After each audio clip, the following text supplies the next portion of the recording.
Hey there, my name is Alex, I am the Silver Mont, and this is a starter guide for Dark Souls 2, Scholar of the First Sin, that is to say the PS4, Xbox One and DX11 version of the game. Although most of the advice here should also apply to the PlayStation 3, Xbox 360 and DX9 versions of the game as well. I'm not going to spoil the game for you, I'm not going to tell you the best weapons or spells or anything like that. Instead, I'm going to try and explain some of the more obtuse and nebulous aspects of the game that are not strictly explained to you. However, that said, it is my personal belief that Dark Souls 2 in general does a very good job at explaining almost everything you need. There is a decent tutorial in the first area, Things Betwixt, and if you speak to Saldon the Crestfallen Knight in Majula, he has tons of useful advice. The Dark Souls series is best enjoyed, in my opinion, by going in blind. It is a series that rewards exploration and punishes mindless actions. That said, let's get started. Whether you're coming into Dark Souls 2 having played the first game or another in the series, or if you've never touched any of the Souls games, there are some important things you need to know. Gameplay in Dark Souls is of course driven by your own skill, but it is also mandated by a series of statistics that you can review at any time, and raising these stats is how you increase your character's power. Dark Souls 2 has the most stats out of any game in the series, but for the most part they are quite self-explanatory. If you raise strength, you will do more damage with strength weapons, and so forth. If you haven't already, I would suggest watching the Dark Souls 1 starter guide, wherein I talk more about that in greater detail. For now I'm going to stick with mechanics that are unique to Dark Souls 2. A returning mechanic that has been altered would be Poise. In essence, your character's ability to receive enemy attacks without flinching. The main way you will increase your character's poise is by equipping armor. However, in Dark Souls 2 there is natural poise that can be raised by increasing your endurance and adaptability stats. You will need to raise them both together. If you raise your endurance to 40 but keep your adaptability at the base, it won't increase your poise, but if you put 1 point in endurance, 1 point in adaptability, it will give you some poise. And there are other stats in Dark Souls 2 that work in the same way. For example, hexes and pyromancy, two types of magic, are determined by both your faith and intelligence stat. When you raise them together, your hex and pyromancy damage will increase. Along with poise, you will find that stats seem to influence a great deal many things in Dark Souls 2. For example, you can increase your character's physical defense by raising endurance, vitality, strength, or dexterity. Every 4 points put into these stats, in any order, for example 1 point in endurance, 3 points in vitality, and so forth, will grant you a small increase in physical defense. So what does physical defense do? In essence, it reduces the amount of damage you take from physical attacks. It also, however, works as a modifier for your armor. You will probably notice that almost all the armor in the game has a letter that indicates its level of scaling. Heavy armor, for example, probably has an A or a B scaling, whereas lighter armor might have a D or E. The higher the letter, the greater bonus you will receive from your physical defense. One nice thing about Dark Souls 2 is that, unlike the first game, you can completely reallocate your stats using an item found in the game, and you can find a fair few of them too, so even if you make a mistake, it isn't the end of the world, and frankly, it is hard to make a mistake because all of the stats are good in one way or another. Perhaps the most important new stat in Dark Souls 2 is Agility. Agility is what I would call a secondary stat, that is to say, agility is raised by primary stats, in this case adaptability, and to a lesser extent, attunement. Agility was the topic of much contention when the game came out, but thanks to the hard work of many testers in the community, we now know exactly what it does and how important it is. The in-game description is very vague, so you might not think it's all that useful, but it is. So what does agility do? In essence, it increases the speed with which you use certain items, such as drinking your Estus. But more importantly, it determines the number of iframes on your dodge roll, iframes being invincibility frames. Every time your character rolls, you become completely immune to almost all damage in the game. for several frames of animation. These frames go by in the blink of an eye. For example, in the Scholar of the First Sin edition on PS4, there are 60 frames in a single second. These frames begin at the start of the animation, and the more points you have in agility, the more frames you get. To put it another way, raising agility means that your character will be invincible for a longer duration, which is of course very useful. You can play around with it yourself, but if you feel like your character's rolls are very strange and sluggish and you feel like you rolled through an attack but you still took damage, raising agility is probably the answer. Personally, I believe 86 agility should be the absolute minimum. Going from 85 to 86 grants you a whopping 3 iframes. It might not sound like much, but it's the largest increase you will ever get, and it pays off.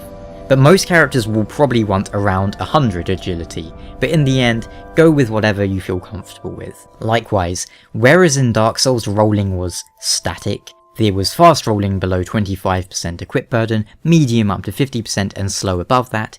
In Dark Souls 2 your character only has 2 rolling animations, fast and slow, and the breakpoint at which you will be rolling slowly is 70%. However, as mentioned, there are also the iframes to consider. You could be rolling really fast, but if you have no iframes, it might not be that helpful. In addition to that, the actual distance covered by your roll varies greatly, depending on your equip burden.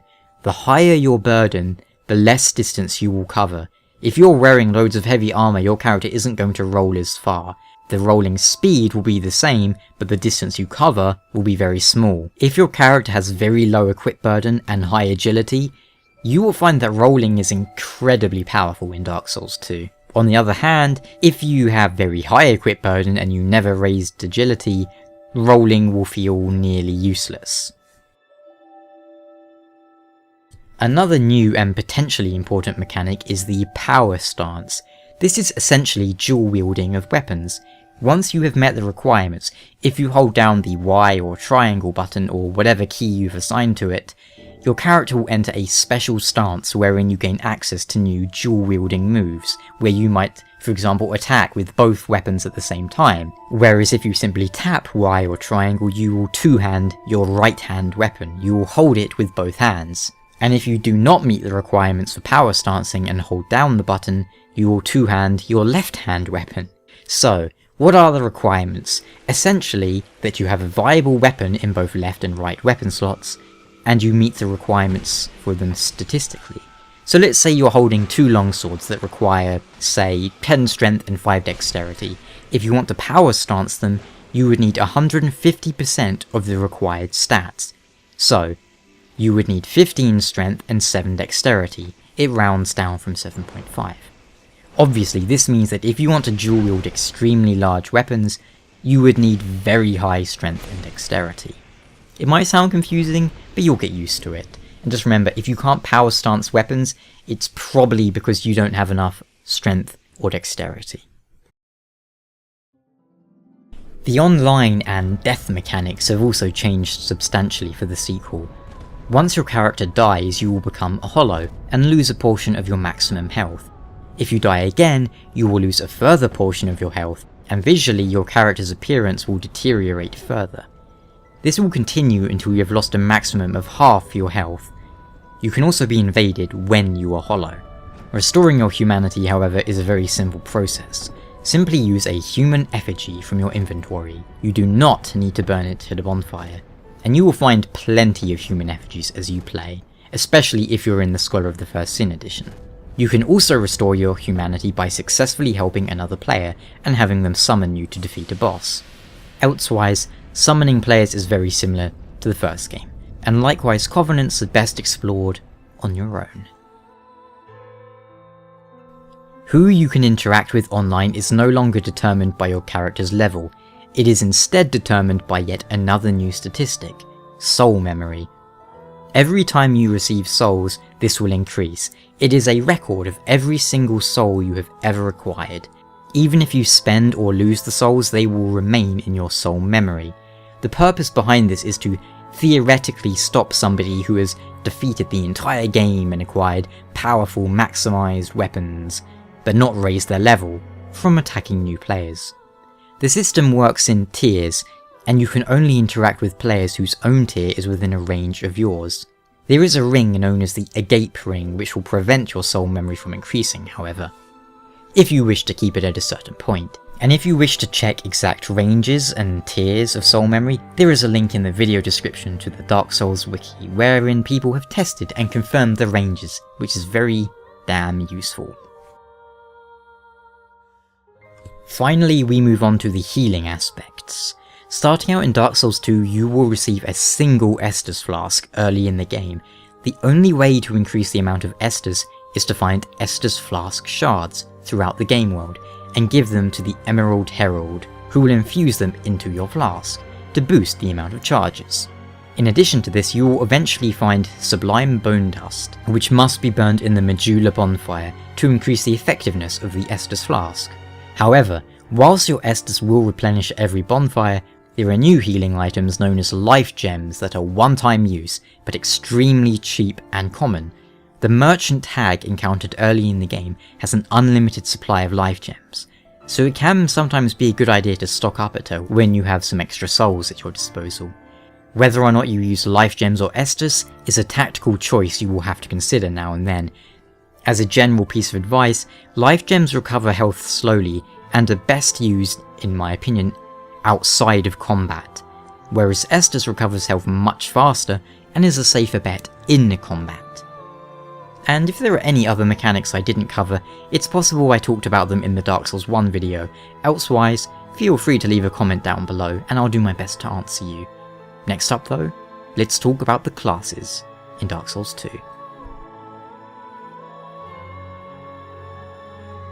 Dark Souls 2 offers a very similar experience to Dark Souls 1 when it comes to creating your character. Male, female, doesn't make a difference. You can in fact change this at any point without restriction during the game. And you can also reallocate your stats.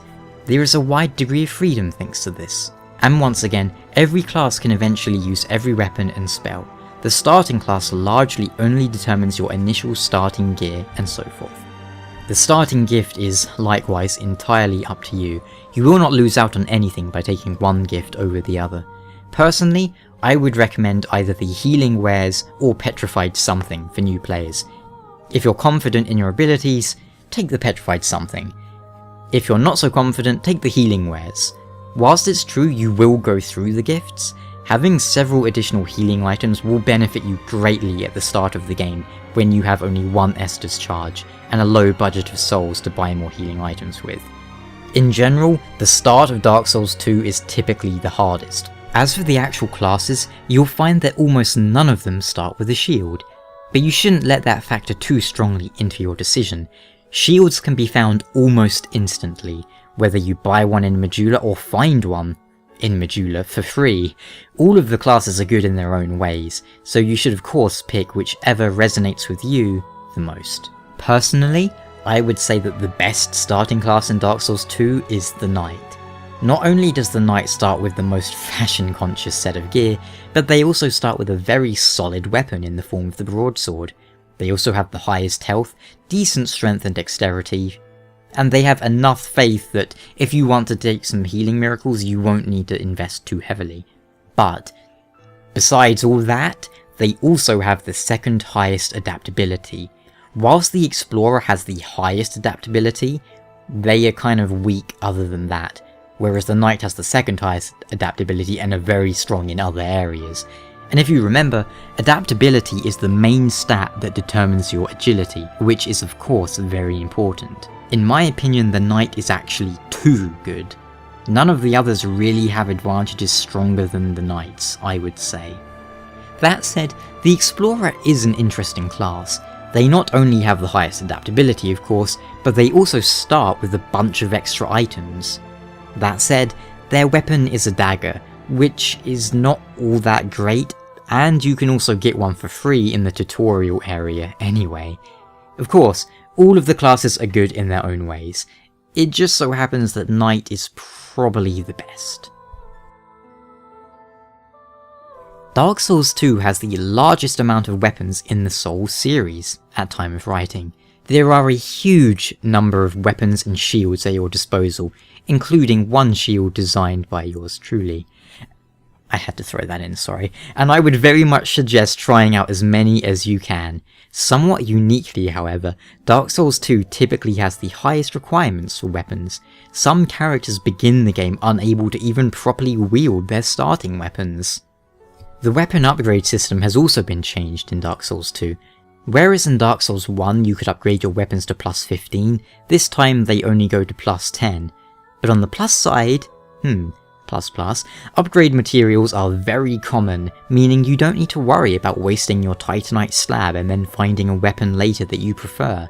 You receive several slabs during the game. In fact, you can get a Titanite slab within 30 minutes of starting the game, maybe within 5 if you're quite lucky, and you are certainly encouraged to experiment.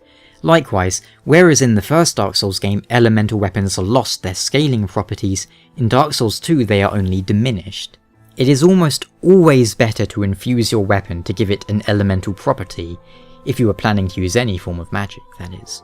Purely physical weapons are of course very viable and very good, but considering that you can turn your longsword into a magic longsword and then use magic weapon buff on it to further enhance its damage potential, it's clear that infusing weapons is very useful and generally encouraged.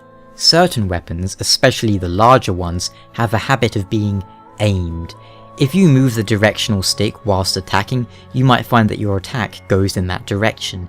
This can be confusing at times, and if you're having trouble with it, and I have trouble with it, just remember to take your thumb off the left stick, or keep the left stick in a neutral position once you begin your attack animation. And one new thing you have to be wary of, weapons degrade extremely quickly in Dark Souls 2.